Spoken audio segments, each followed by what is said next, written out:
We are in the midst of a big shift in how we meet. And it's not that in person meetings are going away, but over the course of the pandemic, it has become clear that not all conversations need to involve flights and conference rooms.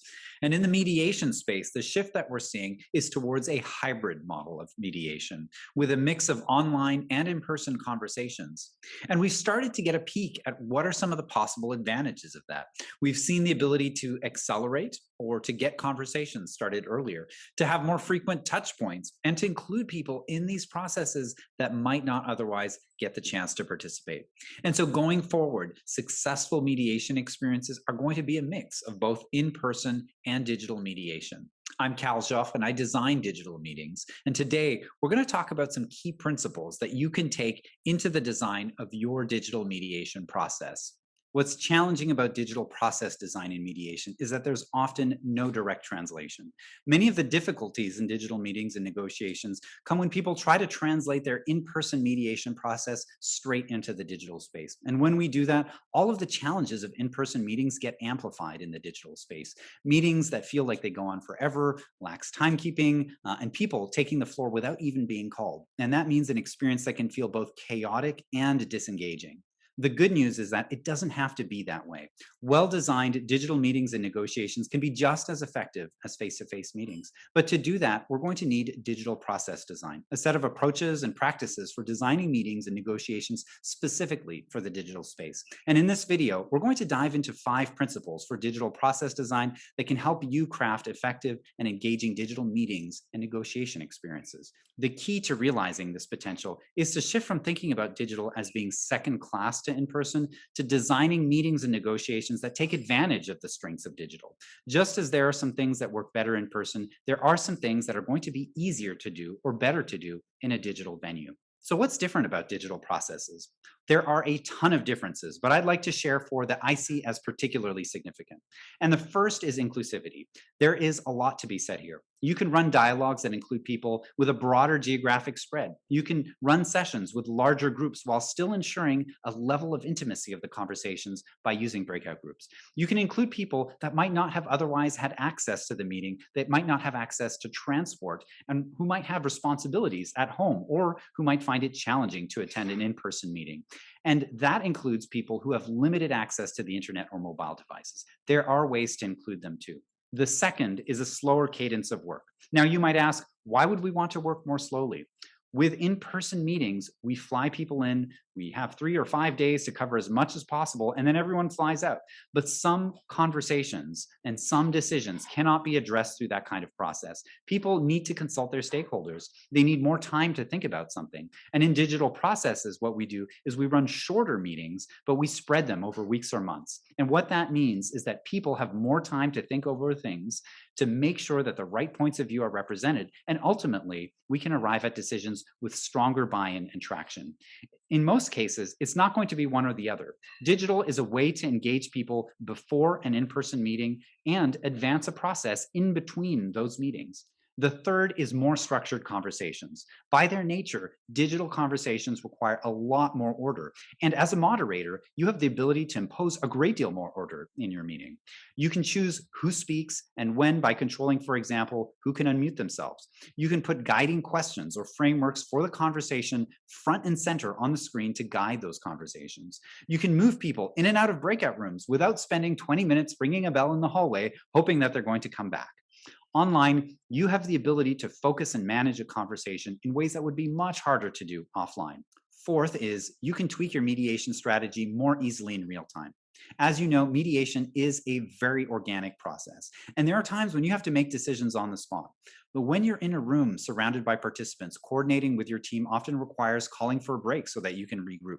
But in a digital meeting or negotiation, you're going to have a digital back channel that can feed you important information live. You're going to be able to communicate with your team to make decisions about how to move forward that leverage your whole team's expertise at a moment's notice. And you're going to be able to see exactly how different breakout discussions are progressing in real time as part of your digital session. Let's get into 5 principles for designing effective and engaging digital meetings and negotiations. The first is to make it a human experience by getting people to turn on their webcams and use breakout rooms. Through these processes, we're actually trying to connect people. And being able to see the people that you're speaking with rather than just blank rectangles on the screen is going to be really valuable for that. We tell this to participants in advance so that they can expect to turn on their webcams, and we reinforce it during the session. Use breakout rooms. Once you have more than 12 or 15 people in a room, it's hard to have a conversation. Instead, you're going to have people just making statements. Design moments in your process where you can break out into smaller groups where people can connect and have a conversation with each other. This allows everyone to speak and be heard. It saves time and it reduces the temptation for participants to put on a show. The second principle is to go beyond the agenda to a detailed digital process. Now, it used to be that we would allocate large blocks of time, say 45 minutes or 2 hours to a certain topic. 1 hour of unstructured discussion might work in a face to face environment, but in a digital space, it is really easy for participants to disengage. Instead, we'll take a 1 hour block and ask ourselves, where are participants at the beginning of this hour, and where realistically do we want them to be at the end of this hour? What kind of process or set of steps can we lay out in that hour to achieve that shift? Maybe we do an icebreaker and then move into small group discussions. We do a poll and have people report back. Maybe we have a small set of reflections. But every 10, 15, 20 minutes, we are changing the speakers. We're doing engagement with participants. Maybe we're changing how participants interact with each other in a way that is both intentional, it creates progress towards the meeting objectives, and keeps people engaged. The third principle is to leverage digital collaboration productively. An effective conversation isn't just about the talking. There's so much more that can be done in the digital space. As people talk, you can have facilitators capture and cluster together key points. That encourages people to build on the things that were previously brought up in the conversation, and it makes it easier to keep track of the conversation. In a breakout discussion, you can have people come together to do an actor mapping. And when you do this, you change the dynamics of the conversation. People are no longer sitting across from each other at a virtual table. They're sitting on the same side facing a third element, a board, and they're working together on it. Adding different layers to the conversation in the digital space isn't just valuable for engagement. Using these kinds of tools helps take the conversation beyond the realm of just talking towards something that is written. It can help crystallize and capture the important points of a conversation and make it much more concrete. The good news is that there are all kinds of tools which you can use to do this, and many of them are free. From Google Jamboard, which you can use for brainstorms with digital post-its, to Microsoft and Google Forms or Mentimeter, which you can use to survey or poll participants to get their reactions and maybe pick topics to discuss, to PowerPoint and Google Slides, which people can use to fill out digital handouts or frameworks, as well as Padlet, which people can use to capture and prioritize a set of options. The fourth principle is to design for all three layers of the meeting or negotiation experience. When we think of the mediation process, we often think about the official agenda, but we know how valuable the unofficial agenda is. All of those informal moments, from the coffee breaks to the side meetings, are really crucial to moving things forward. And these personal and social interactions can be translated into the digital space, and they can be translated well, but they have to be designed intentionally into your program because, unlike in person meetings, they're not going to happen spontaneously. And then there's the emotional experience. What do people feel at the beginning, in the middle, at the end of your process? Do they feel safe? Do they feel a sense of trust? You can design icebreakers and interactions between participants in the digital space that are going to help build towards that emotional experience that you're targeting at different points in the session. Digital engagements have a major advantage when it comes to building trust. Trust is built over time and across multiple interactions. And in a digital process, you might have participants coming back together on a regular basis, such as every few days. And with greater frequency of interaction, you have the opportunity to take participants on a longer journey towards building trust. Our last principle is that if it needed facilitation in person, it will need even more facilitation online. If you're breaking your big agenda items into smaller steps as part of your digital process design, that's going to require more facilitation work.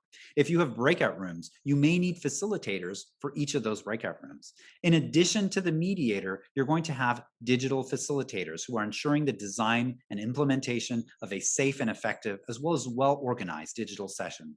Digital facilitators can help you design how discussions are structured and advise what kinds of activities might work in the digital space. They're also helping you leverage leverage all of the different controls that you have for your digital meetings, from the basics like muting or unmuting people, turning off the chat, to the digital security of your gathering, to assigning people to breakout rooms. Your digital facilitators are also helping you address issues that emerge in real time during the meeting. They're helping the coordination on the back end. Maybe they're working with a technical team to ensure the execution. And all of this helps ensure that you have an effective and controlled engagements throughout the session. That covers the 5 principles for designing effective and engaging digital meetings and negotiations. Number 1, make it a human experience. Help people see each other and break the conversation into smaller groups. 2, go beyond the agenda to a detailed digital process. For any given block, what are the specific activities and steps that you're designing to get participants from A at the beginning of the hour to B at the end of the hour? 3, leverage digital collaboration productively. Take your conversation beyond just the talking to writing and collaboration. 4, design for all 3 layers, not just the official agenda, but the unofficial agenda and the emotional experience. And lastly, if it needed a facilitator in person, it will need even more facilitation online. Thank you.